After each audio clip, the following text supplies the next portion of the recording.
In this video, I'll explain the role of Vcenter, the Platform Services Controller, and how they are used to manage our ESXi hosts. So here we see a little diagram, and basically the point of this diagram is to illustrate that Vcenter is used to manage our entire vSphere environment. So in the big green box here, that represents Vcenter. And then within it, I might have multiple virtual data centers that include ESXi hosts, virtual machines, data stores, virtual switches, and all of these different components that make up my virtual data center. But Vcenter is the top level of administration. Right? I can use it to manage many ESXi hosts at once. And Vcenter also hosts my vSphere web client as well. So technically, we could actually manage individual ESXi hosts using the vSphere client. But as the environment continues to grow, this starts to become really impractical. So Vcenter gives us that central management system so that we can control everything at once from one unified web client. And not only does Vcenter give us our central management capability, but it also makes certain features possible.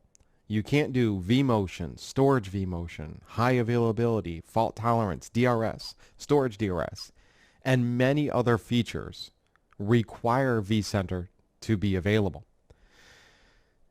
So Vcenter is not just a management platform. It unlocks a lot of capabilities that are not possible if we choose to not deploy Vcenter. So we have a few different options of how we can actually create our Vcenter server. There's the Vcenter server appliance, or we can deploy Vcenter on a Windows machine. And the first option is to set up a Windows virtual machine and install Vcenter on it. So we can install Vcenter on top of any of the supported versions of Windows. This does require a Windows license, of course. And because it's running on a virtual machine, we can protect Vcenter with either high availability or fault tolerance. So we can give ourselves the ability to recover from a failure of an ESXi host. Now we could also potentially deploy Vcenter on a physical server running Windows. And this gives us complete segmentation of management. We've got our management server running on a separate physical device. And this might be required for compliance purposes, but it's usually not recommended because we can't protect the physical server with high availability or fault tolerance, so it doesn't have the same level of redundancy that a virtual machine would give us. Now, an option that's becoming more and more popular is to configure a Vcenter server appliance. And the Vcenter server appliance is a pre-built, pre-configured virtual appliance that's designed to run Vcenter.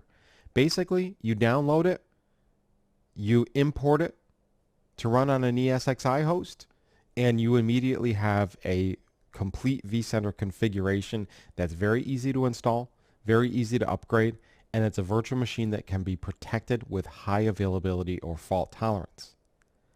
And we don't require a Windows license. So traditionally, the Windows Vcenter has been more popular because it had a higher set of features. It was compatible with additional databases. It could support more virtual machines, more ESXi hosts. But now we have feature parity between the two. So you may need to know a couple things about the supported databases. Really quickly, the Windows version of Vcenter supports Microsoft SQL, Oracle, or a bundled database. The bundled database can be scaled up to a maximum of 20 hosts or 200 virtual machines. Whereas the Vcenter server appliance does not support SQL. It supports Oracle, and it also supports an embedded database. And that embedded database is just as scalable as any of these external databases are. So now the Vcenter server appliance with an embedded database scales just as high as any of the other options do. So for the purposes of the VMware Certified Associate exam, what you really need to know is, number one, that vCenter provides our central management system for all of our ESXi hosts, all of our virtual machines, and all of our data stores.